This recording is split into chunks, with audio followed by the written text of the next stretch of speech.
और पहली बार आपको बता दें कि दिन का जो तापमान है वो 10 डिग्री से कम है। सबसे कम पारा श्रीगंगानगर में दर्ज किया गया तापमान 8.6 डिग्री है। राजस्थान में मकर संक्रांति तक शीतलहर सताएगी। तो तापमान में 1 से 2 डिग्री तक और गिरावट की संभावना है। दरअसल दिसंबर के बाद जनवरी की शुरुआत से ही प्रदेश में लगातार ठंड का कहर बढ़ता जा रहा है और ऐसे में मकर संक्रांति तक अभी शीतलहर इसी तरह से सताने वाली है। पहली बार राजस्थान में दिन का तापमान 10 डिग्री से भी कम दर्ज किया गया और सबसे कम पारा श्रीगंगानगर में रहा, जहां दिन का तापमान 8.6 डिग्री सेल्सियस तक पहुंच गया। तो दो संवाददाता हमारे साथ लाइव जुड़े हुए हैं। टोंक से दौलत वारिक हमारे साथ जुड़े हुए हैं, झुंझुनू से कृष्ण सिंह शेखावत। सबसे पहले टोंक का रुख कर लेते हैं। दौलत, अभी क्या माहौल है, जरा तस्वीरें दिखाइएगा।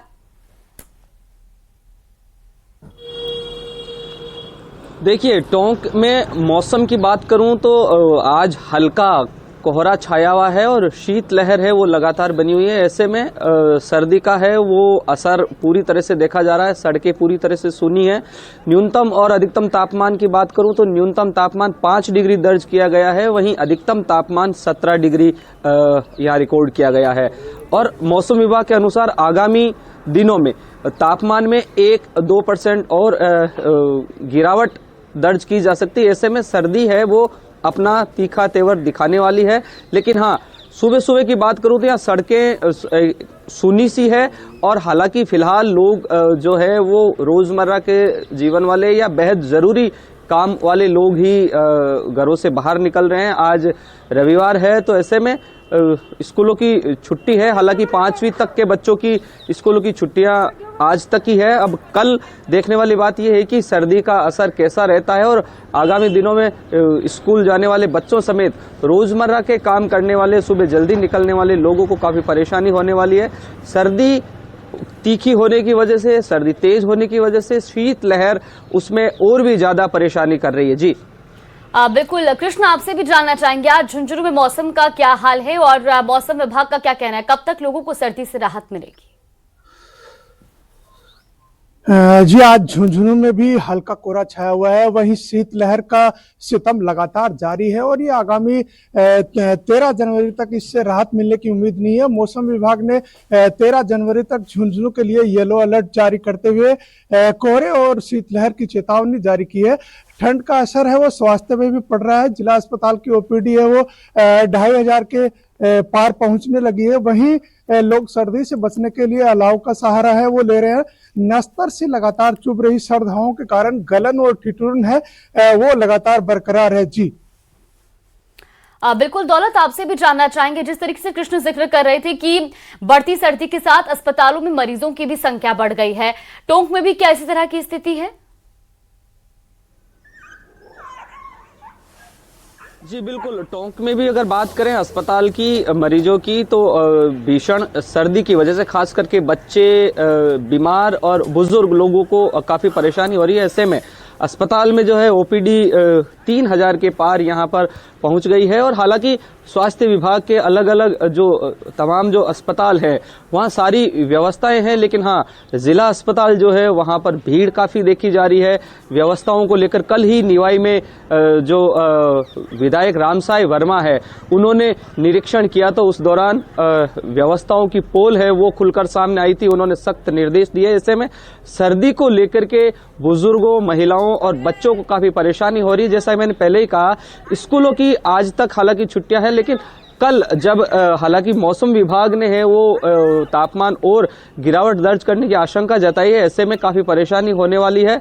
और लोग जो है वो सर्दी से बचाव के लिए ऊनी कपड़ों के साथ ही अलाव का सहारा लेकर अपने रोजमर्रा के काम कर रहे हैं। किसान जो है वो इस सर्दी की वजह से रबी की फसलों में फायदा होने से काफी खुश है। लेकिन हाँ, अगर यही शीतलहर लगातार जारी रही और तापमान और गिरावट हुई तो पाला पड़ने की संभावना है वो किसानों को सता रही है। ऐसे में किसान पाला पड़ने से बचाव के जो अलग अलग उपाय है वो करते हुए नजर आएंगे। जी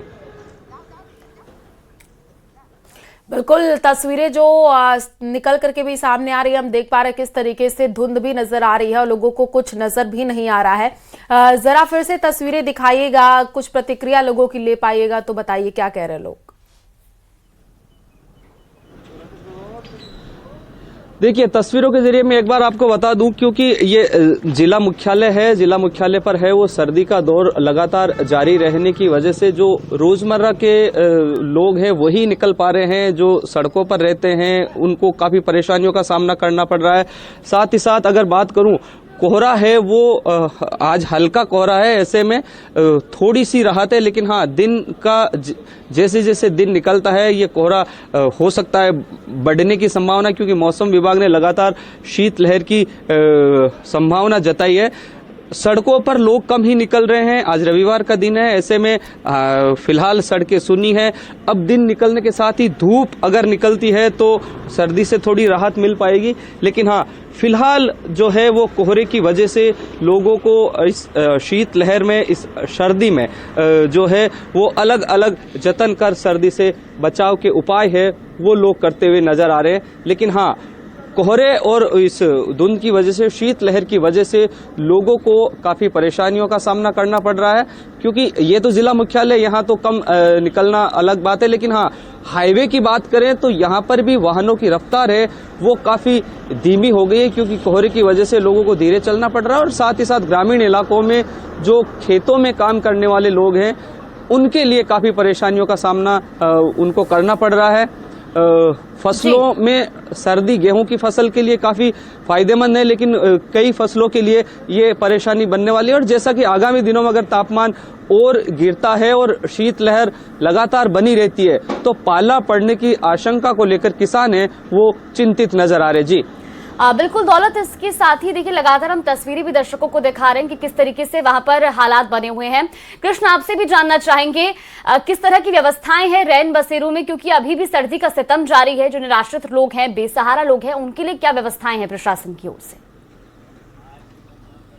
जी, प्रशासन ने है वो जो नगरीय निकाय है उनमें रेन बसेरों की व्यवस्था की है। साथ ही जिला कलेक्टर ने जो ग्रामीण अंचल में ग्राम पंचायत है उनको भी जो खानाबदोश लोग रहते हैं उनके लिए पंचायत स्तर पर सर्दी में उनके रहने की व्यवस्था के निर्देश दिए हैं। वहीं जो लगातार शीतलहर चल रही है उसको लेकर जो कृषि विभाग है उसने भी किसानों के लिए अलर्ट जारी किया है और उन्हें गंधक का छिड़काव है वो करने और शाम के समय मेड़ के आसपास है वो धुआं करने की सलाह है वो दी गई है, क्योंकि लगातार जो शीतलहर चल रही है उस शीतलहर के कारण है वो आगामी दिनों में